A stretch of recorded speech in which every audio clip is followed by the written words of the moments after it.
Hey guys, welcome back. Scott here with a new beer dissection video. What I have today is from Lagunitas, their Maximus.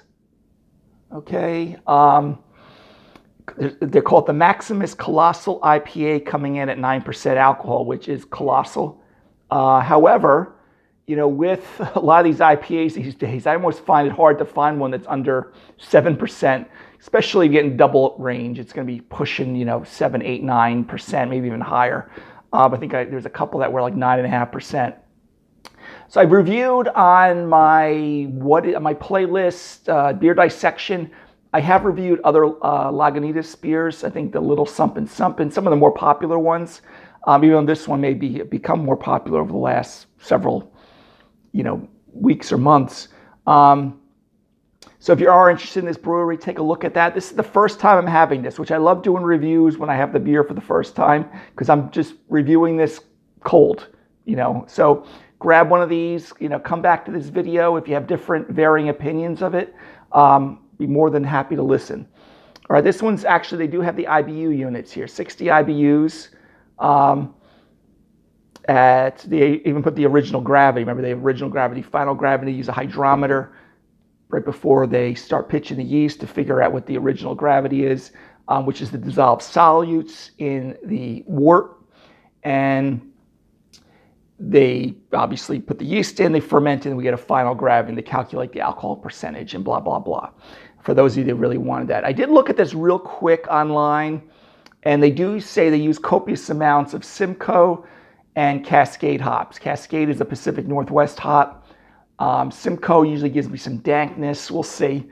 Cascade is, classically found in Sierra Nevada Pale Ale, for those of you beer geeks out there, which is kind of gives you piney citrus. But again, I don't know if this beer is going to have it, but as advertised with those particular hops, I wouldn't be surprised. 9%. So I may take a nap after this.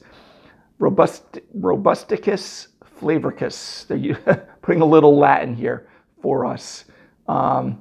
Colossal IPA. They even got their dog looking like Caesar, or any emperor, I guess, Roman emperor there with the bust. So let's take a look at this. I got my regular Teku glass here that I use very commonly, which I do recommend that, or a tulip, or something with a wide body at the bottom base, so you can kind of get some surface area for the hop aromatics to kind of emanate towards the top with a narrower top. But anyway, if you want to use a Dixie cup, that's fine too. Okay, so let me pour this out. Give it a nice aggressive head here. All right, so let's take a look at it. Nice white, inch and a half, maybe slightly off-white head. Pretty nice frothing, pretty tight bubbles on top. Maybe on the perimeter, or kind of the circumference of the glass, there's a little bit more soda-like bubbles, but for the most part, it's pretty dense and pretty thick, kind of that espresso-like, that sometimes where I say Cool Whip effect at times. Pretty nice though. Now we have this kind of medium to medium dark gold color.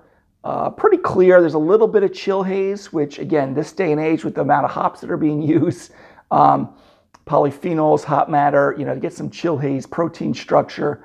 This is looking like a West Coast IPA, not a New England or hazy, juicy IPA, which again, if that was the case, I'd be suspecting they used oats and unmalted wheat, but not in this one. It doesn't look like it, at least. Okay. If you want to look a little closer, I didn't look at the grist. I don't think they advertised the grist that readily available on their website, but you could take a look yourself.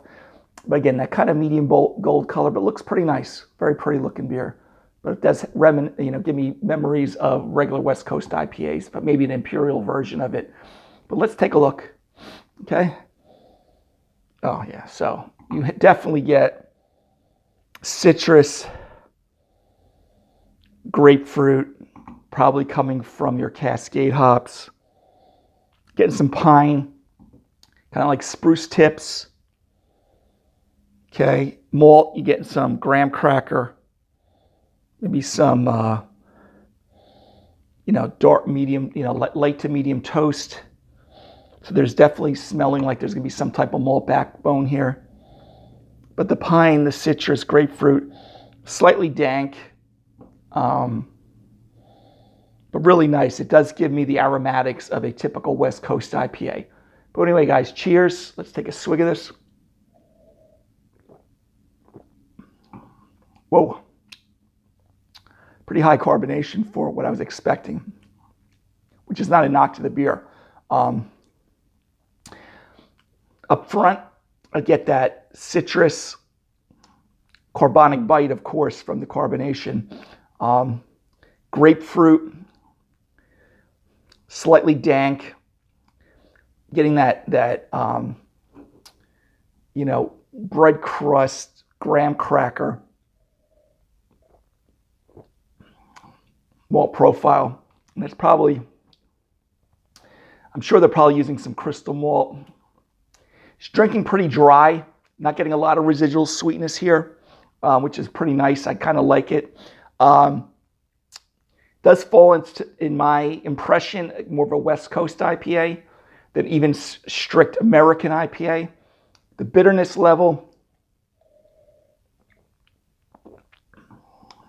perceived bitterness at least, definitely pronounced. Probably if they didn't have this malt backbone, I'd probably be perceiving it a little more assertive to highly assertive, but definitely nice pronounced. There is some nice balance to this. Even though there's not a lot of residual sweetness, it is drinking dry, pretty sharp with the hop, bite, and bitterness. The body on this is kind of medium, full-bodied. And at 9%, I would expect that. What's also nice is I'm not getting a strong alcoholic warmth, which I don't like. And at 9%, which if you watch more than one of my videos, I usually talk about 7.5%, 8% is where I start feeling it. This one isn't. I mean, if it is, it's very gentle.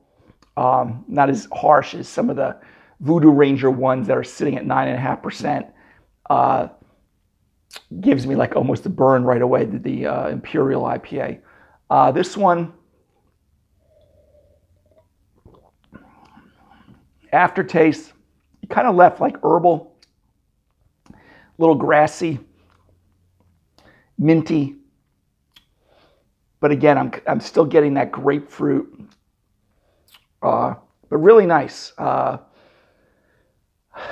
haven't had little something in a while. This one's definitely heftier than that, with it being at 9%.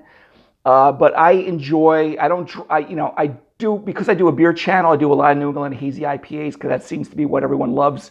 A lot of the breweries are brewing them, but I really enjoy West Coast IPAs. So guys, Lagunitas Maximus Colossal IPA, which I'm sure I've had it over my shoulder throughout this video. I'm going to give it a good A-. I'm kind of enjoying it. There's really not much to knock with it. Maybe if you wanted to say that, you like a little bit more, hop or aromatics when I first opened it. But I mean, other than that would be splitting hairs. But again, typical West Coast IPA, grapefruit, a little herbal on the palate, bread crust, graham cracker with a nice supportive malt backbone. This is not strictly a hop bomb. At 9%, I would definitely take this over Voodoo Ranger's Imperial IPA, even though that seems to be a big seller. Sitting at 9%, I definitely would take this more. It definitely gives you that Pacific Northwest citrus, grapefruit, a little dank, but pretty delicious, guys. Like I said. So anyway, until next beer dissection video, hopefully get a little bit of an idea about this beer. Have a great day, guys. Take care. Bye-bye.